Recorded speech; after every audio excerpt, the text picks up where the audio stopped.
गर्मी से जिल्द की रंगत ख़राब हो जाती है और कभी कभी काले धब्बे भी पड़ जाते हैं। मेकअप करके भी नहीं छुपते। अगर आपके साथ भी यही मसला है तो अपने फ्रिज में रखे हुए 2 टमाटर निकालें और अपने मसले का हल तलाश कर लें।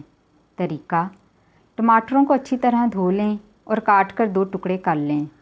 टमाटरों का रस निकाल लें और इसको 3 हिस्सों में कर लें।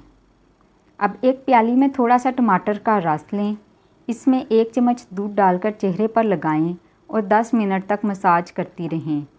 गीले कपड़े की मदद से चेहरा साफ़ कर लें। टमाटर के रस में 1 चम्मच चीनी और बेसन डालें। फिर इससे चेहरे की स्क्रबिंग करें, मगर आहिस्ता आहिस्ता, ताकि मैल निकल सके और जल्द भी नरम व मुलायम रहे। फिर चेहरे को पानी से धो लें। टमाटर के रस में 1 चम्मच शहद, हल्दी, नींबू का रस और 1 चम्मच दही शामिल करके पेस्ट बना लें।